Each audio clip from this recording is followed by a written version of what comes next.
Please subscribe our channel Swag Billa. ये कहानी एक ऐसे फोन की है जो बताएगा कि फ्यूचर में क्या होने वाला है, यानी कि आगे की जिंदगी में उस इंसान के साथ क्या होगा जिसके पास भी ये नई टेक्नोलॉजी का फोन होगा। कहानी के शुरू में हमें एक औरत दिखाई जाती है जो अभी तक एक स्टेशन पर थी। वो अपने फोन को लगातार देख रही थी। जो उसके फोन में उसको मैसेजेस मिल रहे थे वो बिल्कुल वैसे ही करती है और इसी वजह से वो औरत अपनी ट्रेन भी छोड़ देती है। उसको मैसेज आता है कि वो दूसरी ट्रेन में बैठ जाए, पर वो उस ट्रेन में नहीं बैठती और दूसरी ट्रेन बदलने की कोशिश करती है। इसी वजह से वो ट्रेन के नीचे आ जाती है और उसकी मौत हो जाती है। यानी कि उस औरत ने अपने फोन की बात नहीं मानी और उसकी मौत हो गई। इसके बाद कहानी में हम एक आदमी को देखते हैं जिसका नाम मैक्स था। वो आईटी इंजीनियर भी था और अभी एक कंपनी में सिक्योरिटी सिस्टम को इंस्टॉल कर रहा था। जब वो अपना सारा काम करके वापस अपने होटल जाता है तो उधर काउंटर लेडी उसको एक पार्सल देती है जो उसके नाम पर आया था। पर वो तो जैसे बहुत हैरान था क्योंकि अभी तक ना वो इस जगह पर सही से किसी को जानता था और ना ही उसने ऑर्डर पर कोई चीज मंगवाई थी, क्योंकि वो तो सिर्फ अपने काम के सिलसिले में यहाँ थाईलैंड आया था। लेकिन खैर ये उस पार्सल को अपने कमरे में ले जाता है। जब जाकर उसे खोलता है तो उसमें एक लेटेस्ट टेक्नोलॉजी का मोबाइल फोन था। उस फोन पर जीजीटी की ब्रांडिंग थी, मतलब इस कंपनी ने इस फोन को बनाया था। वो हैरान था कि ऐसी तो कोई कंपनी मार्केट में नहीं है।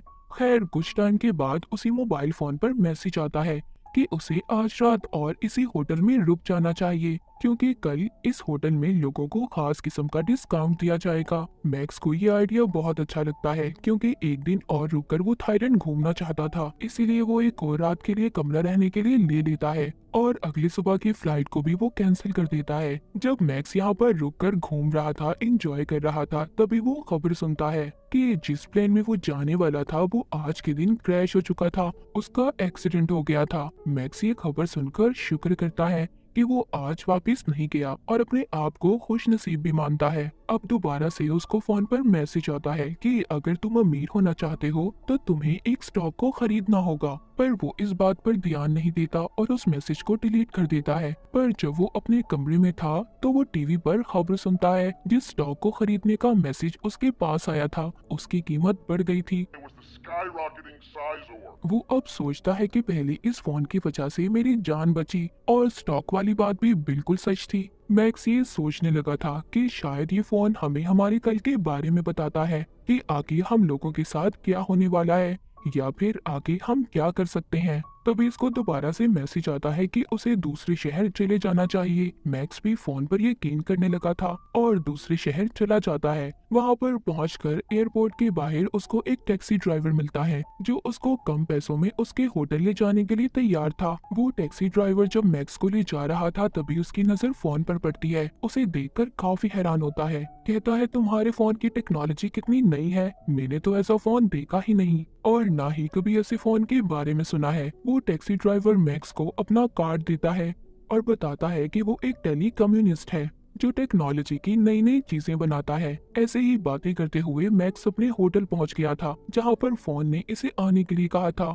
वहां पर पहुंचते ही उसे दोबारा से मैसेज आता है कि कसिनो में जाकर उसे खेलना चाहिए। मैक्स भी ऐसा ही करता है। मैक्स को कसिनो के खेल का ज्यादा नहीं पता था, इसलिए वो उस मशीन तक जाता है जिसके बारे में इसे फोन पर मैसेज आया था, पर वहां पर पहले ही एक आदमी बैठा खेल रहा था। तभी मैक्स को दोबारा मैसेज आता है कि इस मशीन पर जैकपॉट लगने वाला है। वो अब उस आदमी को उस मशीन पर से हटाने के लिए ढेर सारे पैसे देता है जिससे कि वो इस मशीन से हट जाए और ऐसा ही होता है। तभी मैक्स पहले ही कोशिश में बहुत सारे पैसे जीत जाता है। वहीं पर कसिनो की टीम भी उसे कैमरास में देख रही थी। सब हैरान थे कि इस आदमी को कैसे पता चला कि इस मशीन पर जैकपॉट लगने वाला है, क्योंकि उसने उस मशीन से हटाने के लिए पहले आदमी को पैसे भी दिए थे। मैक्स जीते हुए पैसों से और ज्यादा कार्ड्स खरीद लेता है और दोबारा से खेलता है। इस बार भी वो जीत गया था। अब तो वहाँ की सिक्योरिटी टीम को मैक्स पर पूरा शक था क्योंकि बार बार वो अपने फोन को देखकर खेल रहा था। जब वो कसिनो से जाता है तो वहाँ के सिक्योरिटी गार्ड उसे कहते हैं अगर तुम दोबारा खेलने आओगे तो अपने साथ फोन नहीं लाओगे। उन्हें शक था कि कहीं ना कहीं इसके फोन में कुछ है, इसीलिए मैक्स अब उसी टैक्सी ड्राइवर ड्राइवर को फोन करता है जो इसको एयरपोर्ट के बाहर मिला था। वो उसको कहता है, क्या तुम एक ऐसी डिवाइस मेरे लिए बना सकते हो कि मुझे फोन को देखना ना पड़े और सीधा मैसेज मेरे कान में सुनाई दे। वो टैक्सी ड्राइवर थोड़ा टाइम मांगता है और कहता है, हाँ मैं कोशिश कर सकता हूँ। होटल में जाते हुए मैक्स एक कपल को देखता है जो आपस में लड़ रहे थे। वो उनमें से आदमी को मना करता है तो बदले में वो उसे एक मुक्का मारता है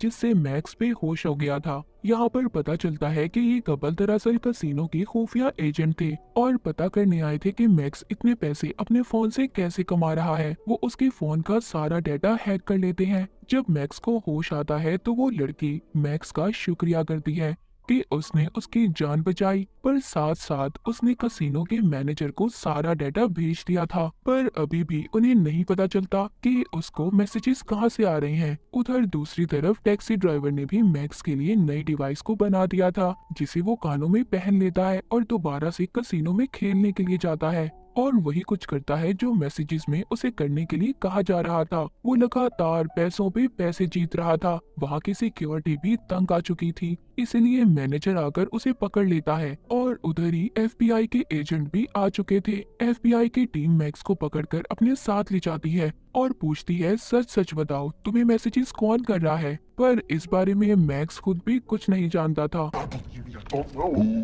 एफबीआई ऑफिसर कसिनो के मैनेजर से मिलता है और उसे बताता है कि ये केस हमारे पास नया नहीं है। इससे पहले भी बहुत से ऐसे केस आ चुके हैं। बहुत से लोगों को ऐसे फोन मिले जिसमें उन्हें पैसे कमाने के तरीके बताए गए, पर जब भी हमने उन लोगों को पकड़कर पूछा कि तुम्हारे पास फोन कहां से आए, और तभी कुछ वक्त के बाद उन लोगों की मौत हो गई। और हर बार की तरह हम इस बारे में कुछ भी नहीं जान पाते।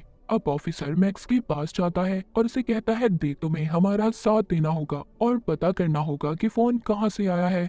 ऑफिसर यहाँ पर अपने बॉस को भी फोन पर बताता है कि अभी तक उन्हें कुछ भी नहीं पता चल सका फोन कहां से आया, पर हाँ मैक्स भी अब हमारी मदद करने के लिए तैयार है। वो मैक्स को दोबारा से कसिनो में भेजते हैं और कहते हैं कि इस मोबाइल के डाटा को हैक करने के लिए हमें कम से कम 3 मैसेजेस की जरूरत है। तभी दोबारा से मैक्स को मैसेजेस आना शुरू हो जाते हैं। इस बार भी वो उन्हीं मैसेजेस के कहने पर खेलना शुरू करता है, पर वो हार गया था।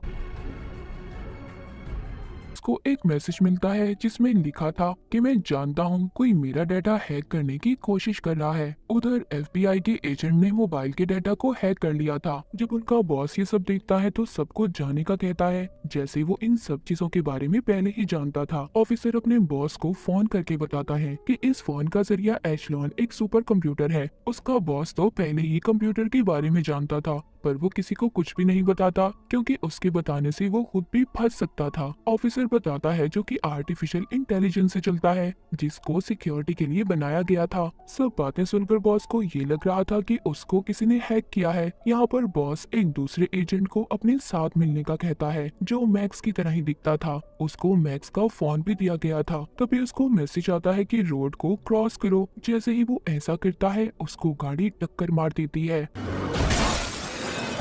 उस बेचारे की वहीं पर मौत हो गई थी। असल मैक्स अभी भी जिंदा था और उसी लड़की के साथ था जो खुफिया एजेंट थी जिसकी उसने जान बचाई थी। पर मैक्स ये बात नहीं जानता था कि वो लड़की एक खुफिया एजेंट है।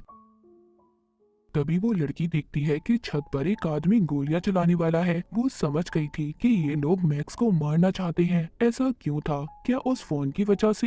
ये बात कोई भी नहीं जानता था, पर वो लड़की सबको मार देती है और मैक्स को भी बचा लेती है। अब मैक्स को पता चल चुका था कि वो लड़की जो इसके साथ रह रही थी वो एक एजेंट थी और इसके साथ प्यार करने का नाटक कर रही थी। तभी यहाँ पर हमें पता चलता है कि उन लोगों को मारने एफबीआई के बॉस ने भेजा था। कुछ ना कुछ तो जानता था वो उस मोबाइल के बारे में और उसे ऐसा लग रहा था कि मैक्स उनके बारे में काफी कुछ जान गया है, इसीलिए उन आदमियों को मरवाने भेजा था। मैक्स अब खुद भी जानना चाहता था कि ये मैसेज इस फोन पर आखिर कहां से आ रहे थे। उधर बॉस ने भी इस पर नजर रखी हुई थी। मैक्स अब टैक्सी ड्राइवर के पास जाता है जो कम्युनिस्ट था। उसको फोन देकर कहता है तुम्हें पता करना होगा कि सारे मैसेजेस कहां से आ रहे हैं। वो कहता है हाँ मैं पता तो कर लूंगा, पर इस बारे में पता करने में मुझे घंटे लग सकते हैं। जिसके बाद वो सब पता करने की कोशिश करता है। इस बार उसे सब पता चल चुका था। वो बताता है ये सारे मैसेजेस एक सुपर कंप्यूटर कर रहा है जिसको एशलॉन एआई भी कहा जाता है, जो सब कुछ खुद से सोच सकता है।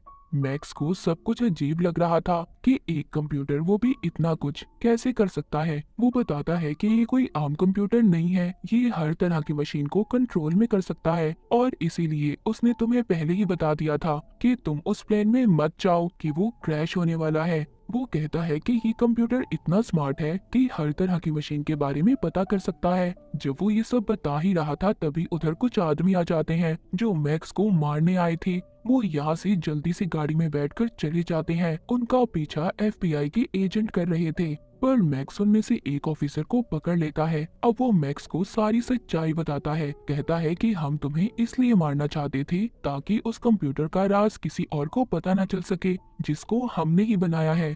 पर अब वो खुद से काम कर रहा है जो खतरा बन सकता है, इसीलिए हम तुम्हें मारना चाहते थे ताकि इस बारे में तुम किसी को कुछ ना बताओ। तभी मैक्स को मैसेज आता है, उसको उसी जगह पर जाने का कहा गया था जहां पर मैक्स ने सबसे पहले सिक्योरिटी सिस्टम को इंस्टॉल किया था। वहां पर भी वो कंप्यूटर मैक्स को कैमरे की मदद से देख रहा था और उसको यहाँ पर मैसेज आता है कि यहाँ पर जितने भी कंप्यूटर हैं सबको एशलॉन सुपर कंप्यूटर से कनेक्ट कर दो, जोड़ दो, जिससे वो कंप्यूटर अपडेट हो जाएगा।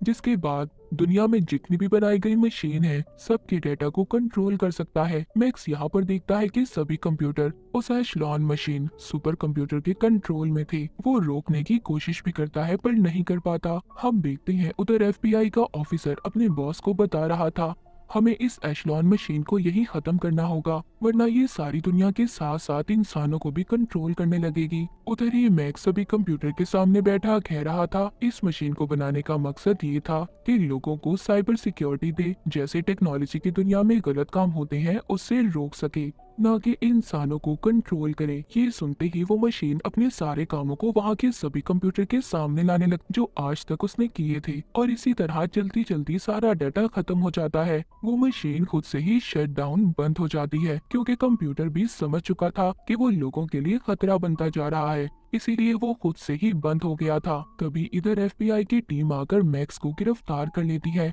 पर कुछ वक्त के लिए फिर उसे छोड़ दिया जाता है। मूवी के आखिर में हमें ये भी पता चलता है कि वो टैक्सी ड्राइवर दरअसल एक कैप्टन था जो इसी मिशन पर काम कर रहा था। उसने एशलॉन सुपर कंप्यूटर को बंद करवाना था। तो बाज दफा हमारी जिंदगी में कुछ ऐसी चीजें आती हैं जिसको बनाते तो हम फायदा पहुंचाने के लिए हैं, पर वो हमारे लिए नुकसानदेह साबित होती हैं। तो हमें हर चीज का उतना ही इस्तेमाल करना चाहिए जितनी उसकी जरूरत हो। जरूरत से ज्यादा चीजों को इस्तेमाल करना हमारे लिए खतरा हो सकता है, जैसे कि मोबाइल फोन या फिर कोई भी नई टेक्नोलॉजी की चीज। और इसी मैसेज के साथ ये मूवी यहीं पर खत्म हो जाती है।